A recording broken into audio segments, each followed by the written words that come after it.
Assalamualaikum warahmatullahi wabarakatuh. Alhamdulillahilladzi an'amana bi ni'matil iman wal islam wa nusalli wa nusallim ala asrafil anam Sayyidina Muhammad wa ala alihi wa sahbihi ajma'in, amma ba'd. Para pemirsa dan pencinta penjadi kalbu channel rahimakumullah, syukur alhamdulillah kembali Allah mempertemukan kita melalui channel YouTube Penjernih Kalbu. Dan insyaallah pada kesempatan pertemuan kali ini, pada 10 hari terakhir di Ramadan 1444 Hijriah ini, kita akan berkesempatan mendapatkan materi taujih ruhiyah atau tausyah dari guru kita Al-Mukarram Al-Ustadz Mahmudin Al-Hafidz, putra asli Bekasi, yang insyaallah akan menyampaikan materi terkait hakikat malam Lailatul Qadar. Oleh karena itu, marilah kita simak bersama penyampaian hakikat malam Lailatul Qadar bersama guru kita Al-Mukarram Al-Ustadz Mahmudin Al-Hafidz. Fadhal Al-Mukarram. Bismillahirrahmanirrahim. Assalamualaikum warahmatullahi wabarakatuh. Syukran ala hadhil fursah as-saminah. Bismillah, alhamdulillah, wassalatu wassalamu ala rasulillah wa ala alihi wa sahbihi wa mawala. Qala Allah Ta'ala, Syahrul Ramadan alladhi unzila fihi al-Qur'an hudan lin-nasi wa bayyinatin minal huda wal furqan. Al-ayah. Bersyukur kehadirat Allah Subhanahu wa Ta'ala bahwa kita masih diberikan kesempatan yang sangat berharga di Ramadan 1444 Hijriah ini. Semoga kita menjadi hamba-hamba Allah yang bisa mengambil kesempatan yang sangat berharga ini. Al-Quran diturunkan di bulan suci Ramadan. Al-Quran yang disebut dengan pedoman hidup umat Islam adalah sebuah undang-undang, sebuah aturan dalam kehidupan yang diberikan oleh Allah Subhanahu wa Ta'ala. Dan Ramadan juga disebut dengan bulan suci, bulan rahmat, bulan ampunan, dan disebut oleh kita semua dengan Ramadan, bulan Al-Quran. Sedikit kilas balik kisah Rasulullah Sallallahu Alaihi Wasallam, bahwa sebelum diturunkan Al-Quran Al-Karim yang pertama, yaitu surah Al-Alaq 1-5, beliau mengadakan ritual untuk berkhalwat kehadirat Allah Subhanahu wa Ta'ala dengan cara tidak dihadiri, disertai oleh para sahabat. Dan ini yang mungkin sebahagian daripada makna diambil dari kama kutiba alal ladina min qablikum, yang artinya pada saat itu belum turun Al-Quran, tetapi Rasulullah sudah mengadakan munajat kepada Allah Subhanahu wa Ta'ala, yang akhirnya diberikan atau diturunkan wahyu berupa Al-Quran Al-Karim.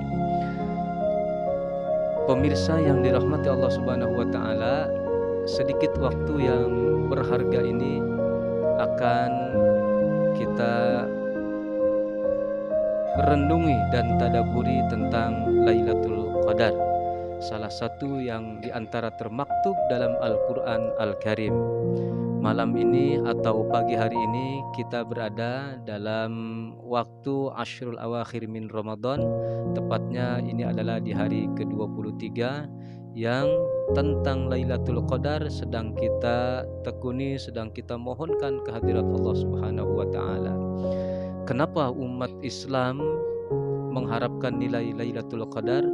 Karena Allah Subhanahu wa Ta'ala telah memperlihatkan, menjanjikan berbagai hal keistimewaan dari bulan suci ini, seperti digambarkan oleh Rasulullah Sallallahu Alaihi Wasallam, yang diantara termaktub dalam bulan suci adalah nilai Lailatul Qadar.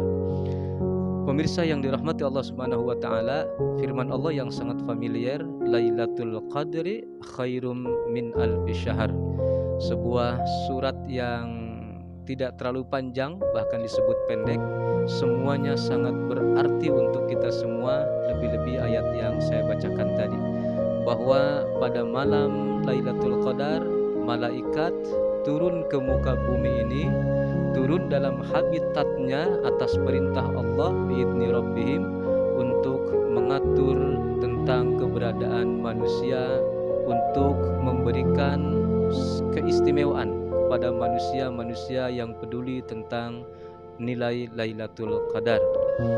Beberapa hal yang disebut dengan nilai Lailatul Qadar adalah, yang pertama, keistimewaannya adalah nilai yang lebih daripada 1000 bulan. Yang kedua, pada malam itu adalah turun malaikat-malaikat yang mendoakan kepada umat manusia yang beramal dengan amaliyah menuju nilai Lailatul Qadar, yang kemudian disebut dalam surah lain, yaitu Inna anzalnahu fi lailatin mubarakah, bulan yang penuh berkah. Dan kemudian juga dari kalimat min kulli amr, ada satu urusan yang diperintahkan oleh Allah kepada malaikat untuk mengatur berbagai urusan manusia.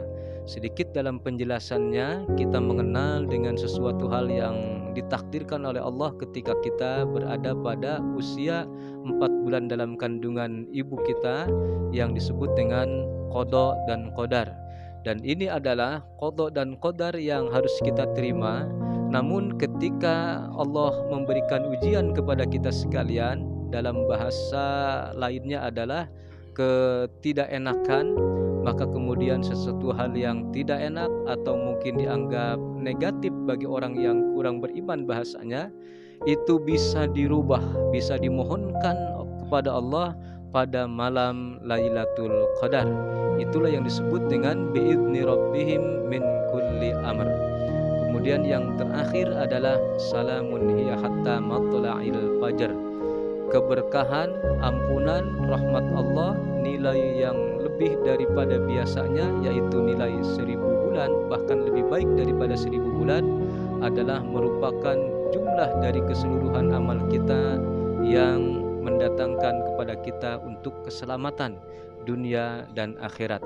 Maka itu Allah menjanjikan salamun hiya hatta matla'il fajr. Di antara maknanya adalah kehidupan kita akan terus semakin membaik karena kita mendapatkan nilai Lailatul Qadar tersebut. Ayyuhas shaimuna wa shaimat, pemirsa yang dirahmati Allah Subhanahu wa taala, pada kesempatan yang mulia ini metode mungkin sudah kita banyak dapat, tata cara demikian juga sudah kita banyak dapat. Hanya tinggal kita mempraktekkan dalam kehidupan kita bagaimana nilai Lailatul Qadar untuk kita dapatkan. Kita harus beramal untuk mendapatkan nilai Lailatul Qadar dengan apa yang digambarkan oleh Kanjeng Rasul sallallahu alaihi wasallam. Ayyuhas shaimuna wa shaimat, berbahagia kita diberikan sehat wal afiat dan kita diberikan pemahaman yang luar biasa dengan modal-modal dari ilmu para guru kita dan kesempatan yang banyak, lebih-lebih di negara Indonesia yang baldatun thayyibatun wa rabbun ghafur. Kita seakan terhitung umat-umat yang merugi kalau kita tidak bisa meraih nilai Lailatul Qadar. Oleh karena itu, harapan singkat pada kesempatan yang singkat ini, semoga kita menjadi hamba-hamba Allah yang bisa meningkatkan amaliyah kita, dan khususnya di Ashrul Awakhir min Ramadan, sehingga ketika Ramadan berakhir kita menjadi manusia yang fitrah sesuai hari yang kita jumpai, yaitu Idul Fitri, kembali kepada fitrahnya manusia, yaitu kayaumin waladatu ummu au kayauma waladatu ummu, seperti gambaran bayi yang baru lahir dari kandungan ibunya. Demikian yang dapat saya sampaikan, semoga ada manfaatnya. Saya kembalikan. Subhanallah, alhamdulillah, Allahu Akbar. Sungguh luar biasa para pemirsa dan pencinta penjadi Qalbu Channel rahimakumullah. Telah dipaparkan singkat, padat, lugas, dan insyaallah akan menambah wawasan bagi kita dan untuk meningkatkan keimanan dan ketakwaan bagi kita seputar apa itu Lailatul Qadar dan nilai-nilai yang terkandung dalam Lailatul Qadar, dan beliau juga sudah menyampaikan pula beberapa petikan ayat dan makna dari ayat pada surah Al-Qadar. Baik para pemirsa, kita akan coba melakukan pendalaman atau pengayaan materi dengan beberapa pertanyaan yang ingin saya ajukan. Mukarram, afwan. Terkait dengan Lailatul Qadar ini, hal pertama, boleh jadi ada asumsi atau persepsi bahwa Lailatul Qadar ini seakan-akan hanya satu kemuliaan, seperti sebuah hadiah besar yang diasumsikan seperti gambling atau sebuah pengundian. Siapa yang dapat, ya berarti Lailatul Qadar sudah diambil oleh sosok hamba Allah tersebut gitu. Seakan-akan Allah pelit sekali nih hanya memberikan satu bonus besar bernama Lailatul Qadar ini kepada seorang hamba, yang lainnya berarti tidak dapat gitu. Nah, mohon penjelasan hal yang pertama ini Al-Mukarram. Kemudian yang kedua Al-Mukarram, terkait dengan akhir ayat pada surah Al-Qadar ini, salamun hiya hatta matla'il fajr ini, apakah konteks keselamatan yang Allah janjikan ini atau Allah berikan kepada seorang hamba yang dengan khusyuk dan tawadu dan berharap memperoleh Lailatul Qadar, ketika Allah karuniakan Lailatul Qadar kepadanya, maka sepanjang hayat, sepanjang hidupnya akan berada dalam keselamatan, ataukah hanya pada rentang 1 tahun, kemudian nanti akan kembali pada tahun depan, pada Ramadan berikutnya atau 10 hari terakhir untuk kembali memperjuangkan untuk meraih Lailatul Qadar. Fadhal Al-Mukarram. Syukran sahabat saya Pak Dokter, luar biasa. Semoga ini menjadi wawasan untuk kita semua. Allah berfirman dalam potongan ayatnya yang saya baca, wa rahmati wasi'at kullasyai. Rahmat Allah tidak ada batasnya dan tidak pandang kepada siapapun. Namun dalam konteks nilai Lailatul Qadar adalah untuk orang-orang yang beriman, seperti seruan pertamanya, ya ayyuhalladzina amanu. Maka itu dalam gambaran pemberian pahala untuk hamba-hamba yang beriman itu bermula dari 1 dibalas 1 ada, 1 dibalas 10 juga ada, 1 dibalas 700 juga ada, bahkan yang terakhir wallahu yudha'ifu liman yasha. Dan dalam gambaran sebuah infak, ketika seorang menginfakkan hartanya, itu di mata Allah sesungguhnya adalah bukan berkurang tetapi bertambah. Demikian juga nilai Lailatul Qadar, bukan seperti kita bayangkan 1 piala juara 1 diraih oleh 1 orang, tetapi warahmati wasi'at kullasyai, seluruhnya akan mendapatkan nilai Lailatul Qadar itu. Siapakah yang mendapatkannya? Tentu orang-orang yang beriman, yang beramaliyah dengan contoh baginda Rasul sallallahu alaihi wasallam, tentu atas kadar kemampuannya semuanya akan diberikan oleh Allah Subhanahu wa taala tentang nilai Lailatul Qadar itu. Jadi tidak sebatas individu atau juga hanya untuk golongan Arab saja misalnya, tetapi seluruh umat manusia yang mengaku beriman, yang kemudian beramaliyah sesuai dengan amaliyah yang diwajibkan atau dimasyru'iyatkan, dan itu berhak memperoleh nilai Lailatul Qadar. Adapun indikator di mana seseorang mendapatkan nilai Lailatul Qadar sehubungan dengan firman Allah yang kita harapkan nilainya, yaitu salamun hiya hatta matla'il fajr, bahwa keselamatan dari Allah sepanjang masa, tapi sebutannya adalah hiya hatta matla'il fajr. Ini adalah berasumsi bahwa manusia ketika diberikan kenikmatan maka dia akan bersyukur. Demikian diantara ciri-ciri orang yang beriman. Maka orang yang mendapatkan nilai Lailatul Qadar seperti gambaran sebuah orang yang sukses berhasil, itu akan meningkatkan amaliyahnya. Orang yang mendapatkan haji mabrur misalnya, itu diantara ciri-cirinya di mana amaliyahnya, ibadahnya, ketawaduannya itu meningkat dari hitungan sebelum dia berhaji. Demikian juga orang yang mendapatkan Lailatul Qadar. Adapun makna hatta matla'il fajr bukan hitungan satu hari itu saja, atau kemungkinan hitungan matla'il fajr dulu sepanjang 1 tahun, tetapi Allah Subhanahu wa taala lebih kepada menggambarkan kita sekalian nilainya adalah lebih baik daripada 1000 bulan, yang kalau kita kalikan adalah 83 tahun ya, 4 bulan hitungan hijriah. Itu artinya kalau ngitung usia manusia bisa jadi di zaman sekarang adalah sepanjang masa.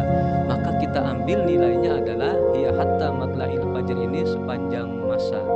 Subhanallah pemirsa yang dirahmati Allah Subhanahu wa taala, ini adalah sebuah karunia yang luar biasa. Oleh karenanya mendapatkannya pun bukan semudah membalikkan telapak tangan atau juga dengan rasa bahwa amal dia diterima di sisi Allah. Artinya ini dibutuhkan ketawaduan kehadirat Allah Subhanahu wa taala. Maka oleh karena itu dalam mengharap nilai Lailatul Qadar, marilah kita beramal disertai dengan rasa tawadu juga ikhlas karena Allah Subhanahu wa taala. Syukran. Syukran katsiran mukarram. Demikianlah para pemirsa dan pencinta penjadi kalbu channel rahimakumullah, telah dikupas tuntas oleh Al-Karam Ustaz Mahmudin Al-Hafiz seputar Lailatul Qadar, dan mari kita maksimalkan ibadah Ramadan kita pada 10 hari terakhir. Dan beliau sudah menyampaikan tadi bahwa kemuliaan dari Lailatul Qadar atau nilai Lailatul Qadar jangan diasumsikan seperti sebuah piala, hanya satu piala utama dan hanya diraih oleh satu orang. Allah sungguh maha Al-Ghani, Kaya, Al-Karam ya. Jadi akan memberikan begitu banyak kemuliaan kepada hamba-hambanya yang senantiasa. Tadi beliau menyampaikan kata kuncinya adalah ketawaduan dan keikhlasan dalam menjalankan ibadah, terutama pada ibadah 10 hari terakhir di bulan Ramadan ini. Baiklah para pemirsa dan pencinta penjadi kalbu channel rahimakumullah, kita berharap semoga pada pertemuan ke depan beliau masih berkesempatan untuk berbagi ilmu kepada kita, dan insyaallah beliau hanya fokus terkait dengan kajian seputar Al-Quran Al-Karim, dan mudah-mudahan kita bisa berjumpa kembali dengan Al-Karam Al-Ustaz Mahmudin Al-Hafiz pada perjumpaan mendatang. Demikian akhirnya kami tutup dengan wallahul muwafiq ila aqwamit thoriq. Wassalamualaikum warahmatullahi wabarakatuh. Ustaz, syukran kasih Ustaz. Masyaallah.